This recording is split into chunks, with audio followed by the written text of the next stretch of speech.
La définition de l'action sociale pour la Fondation Abbé Pierre, c'est la capacité à agir la transformation sociale, c'est-à-dire à ramener les plus démunis, les plus précaires, dans un enjeu d'équilibre de traitement à l'intérieur de la société, avec la possibilité pour eux de redéployer des forces, d'exprimer leurs compétences, d'être présents, et puis d'être dans une attitude citoyenne, assumée, pleine, qui leur permet d'être sur des scènes de négociation pour la question individuelle et pour la question collective. Donc l'action sociale recouvre cette nécessité de transformation sociale pour rejouer des équilibres entre des populations qui vivent dans un territoire et pour une part qui est discriminée puisque effectivement les moyens, les ressources, l'éducation, les trajectoires ne permettent pas toujours la même chose pour chacun. Donc l'enjeu premier c'est celui-là. Et puis après il y a un enjeu collectif, c'est-à-dire du vivre ensemble. L'action sociale c'est aussi une manière de permettre la possibilité d'instaurer du collectif dans le plaisir, dans le désir du collectif aussi, parce qu'il ne s'agit pas que ce soit quelque chose de descendant, mais qui permet d'être ensemble avec des différences, avec des religions différentes, avec des professions différentes, des couleurs différentes, des désirs, des besoins différents et des compétences complémentaires.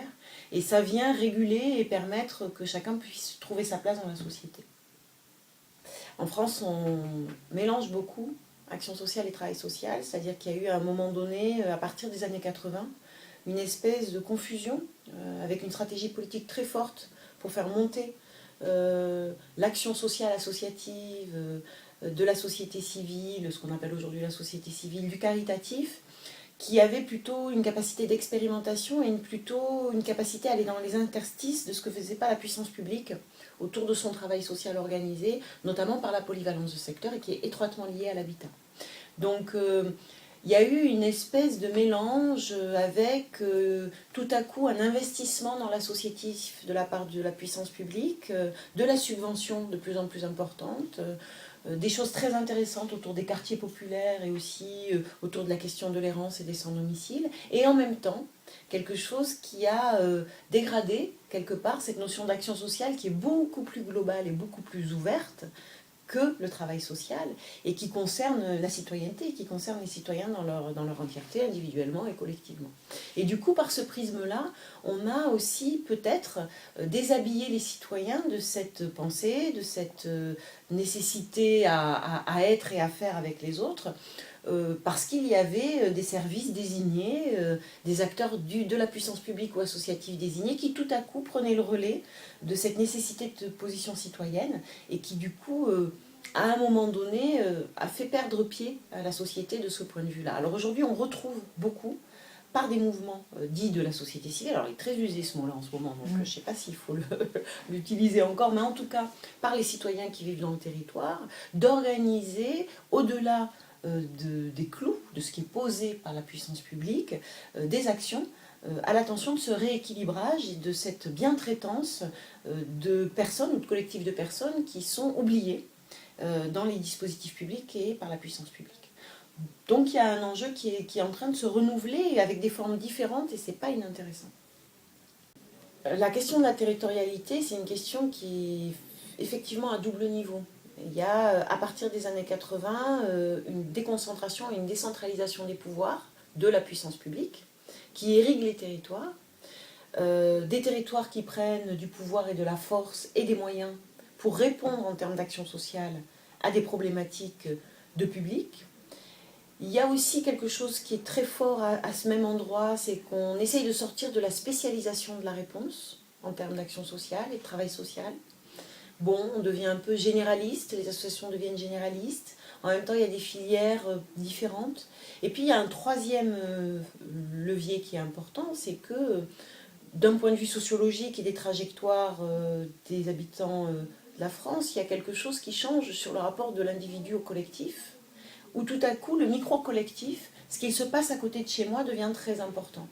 Donc il y a des enjeux autour de la territorialité qui ne sont pas des enjeux que de positionnement des professionnels de l'action sociale ou du travail social, mais qui sont aussi des enjeux de mutation de la société au regard de cette redescente des pouvoirs, qui font qu'à un moment donné, il y a une disparité territoriale dans le traitement de l'action sociale, clairement, puisque certains politiques investissent la question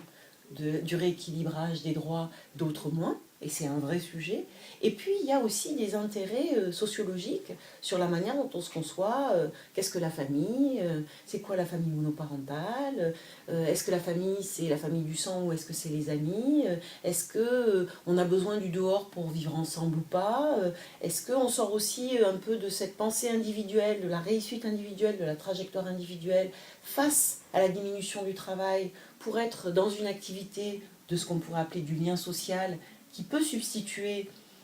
la place qu'on trouve avec la question du travail. Quand on a un travail en France, on n'a pas la même position, on n'a pas la même identité, on n'a pas le même pouvoir, on n'a pas la même reconnaissance que quand on n'en a pas. Et donc, le temps allant, la nature ayant horreur du vide, l'humain étant plutôt intelligent, il se rééquipe. C'est-à-dire qu'avec le lien social, avec de l'activité qui n'est pas de l'activité due au travail ou indirectement due au travail, ça crée quelque chose qui est de l'ordre de la reconnaissance et de l'identité. Et du coup, cette identité, elle se déplace de l'individu dans l'entreprise ou dans l'organisation, vers l'individu avec les autres, parce qu'à un moment donné, ce désir de reconnaissance est extrêmement fort aussi. Donc la territorialité, c'est pas qu'une histoire spatiale, c'est pas qu'une histoire de pouvoir ou de puissance publique déléguée, c'est aussi une histoire sociologique du rapport à soi et du rapport à soi avec les autres, notamment avec la notion de travail et la notion d'activité. Après, sur la question de la médiation culturelle, sur la question de cette nécessité d'apporter quelque chose qui peut être de l'ordre du rééquilibrage dans l'accès à la culture, dans l'accès à l'art, ça doit se jouer aussi avec la question du désir. C'est-à-dire que penser qu'on peut contenir les êtres et les individus en leur fournissant quelque part une forme d'aumône culturelle ou artistique, sans compter sur la question du désir des individus et des collectifs, c'est se tromper complètement. Et c'est ce qui a beaucoup été fait en politique de la ville pendant des années, au sortir des années 80 aussi, où il y avait des espèces de programmation, où en même temps les acteurs de terrain trouvaient des interstices et arrivaient à avoir de l'ingéniosité sur la réponse apportée aux personnes, aux individus et aux collectifs,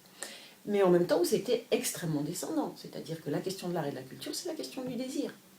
Pour soi-même, autour vraiment de la définition philosophique et de l'enjeu d'être ensemble sur la question du désir. Et ça, c'est quelque chose qui a été totalement gommé de la discussion avec le politique. C'est-à-dire qu'au nom de la justice sociale et de la nécessité de régulation, au nom aussi d'une représentation de la pauvreté, où celui qui n'est pas pauvre, c'est mieux que celui qui est pauvre, ce qui est bon pour lui, la question du désir a été écartée. Et c'est fondamental de le rebeloter et de le rejouer au cœur des projets. C'est-à-dire que globalement, si le système du projet il est descendant et il n'est pas capable d'être à l'écoute pendant 3 mois, pendant 6 mois, de ce qu'un groupe ou d'une série d'individus peut exprimer comme désir sur la question culturelle, ou peut-être de curiosité quand le désir n'est pas formalisé, pour aller vers cette question du désir, on se trompe totalement de A jusqu'à Z. Donc il faut du temps, de la disponibilité et des acteurs de l'action sociale et du travail social qui aient suffisamment travaillé leur réflexivité, c'est-à-dire leur remise en question de leur propre représentation, pour ouvrir, accueillir le propos de l'autre comme étant le matériau brut de ce qui va être construit dans le cadre d'une action culturelle, une action artistique. Et pour moi, la médiation culturelle, elle est là. C'est-à-dire qu'elle ne peut pas se départir de ça. De retrouver l'expression du désir de l'autre pour tricoter avec l'autre quelque chose qui s'ajuste. Et pas pour être dans l'application de son propre désir ou de sa propre culture sur la question de l'art et de la culture. Ce qu'on essaye de faire avec les actions qu'on mène, et notamment c'est pas du luxe, c'est à partir de personnes qui sont accueillies dans des boutiques solidarité, des accueils de jour, qui sont résidents de pensions de famille, ont des lieux de vie pour des personnes qui ont eu des trajectoires d'errance importantes, qui ont été aussi cassées, malmenées, c'est de démontrer qu'à partir de leur désir à eux et de leurs compétences personnelles, individuelles, mais aussi de leurs compétences déployées, parce qu'il faut s'en sortir dans la rue quand on n'a plus de droits et plus de recours, de démontrer la richesse et le désir que ça peut susciter d'avoir un objet artistique qui arrive et avec lequel on a le temps de s'apprivoiser, de comprendre, de décider que ça nous plaît, décider que ça ne nous plaît pas, et puis d'exercer quelque chose de collectif qui peut être sur la scène ou à côté, qui peut être de l'éclairage, qui peut être du costume, qui peut être plein de choses. Et on a la même chose sur de la sculpture, sur de la photo, on a la même chose sur le chant. Donc c'est un festival qui a lieu 2 jours tous les 2 ans. Voilà, là ça aura lieu en 2018 en Avignon en septembre. Et c'est 60 structures qui viennent présenter leur travail pendant un festival. Et ce travail, il est à moult formes, mais il a pris du temps. Et ce qui est intéressant dans ce travail, c'est ce que ça produit de plaisir, c'est-à-dire de recouvrer du plaisir. Et sur la mesure, on a un vrai souci aujourd'hui de ce que c'est que la réussite de la médiation sociale, de la réussite de l'action sociale et culturelle, comment ça se mesure. Mais on a quelque chose qui est très fort, c'est qu'on enregistre, nous, en capitalisation, les mutations des pratiques du travail social dans ce cadre-là. Et là, il y a des choses qui évoluent de manière très importante sur les représentations, sur les discrimes qu'on peut appliquer en étant aussi un professionnel de l'action sociale, parce qu'on est pris dans un système et dans des organisations, sur la manière dont on parle à l'autre, sur la manière dont on l'écoute, sur la manière dont enfin le collectif peut se jouer dans le cadre de l'action sociale et du travail social en France, qui est une espèce de quête permanente qu'on n'arrive pas à mettre en œuvre. Et ça nécessite du temps, des formes de liberté, et ça nécessite aussi de la régulation pour que tous les acteurs puissent trouver un endroit où déposer de la parole, quand ça fait peur, quand ça fait crier, quand ça fait violence parfois, quand ça fait tension, et qu'il y ait des espaces aussi où ça puisse se réguler. Donc voilà, les enjeux, ils sont, de mon point de vue aussi, liés au droit, liés à l'équilibre, à la justice sociale, mais encore une fois liés aussi à la possibilité de créer des espaces de liberté qui ne pourront pas se désigner dans du dispositif, qui plus est descendant, mais dans du dispositif, de toute façon.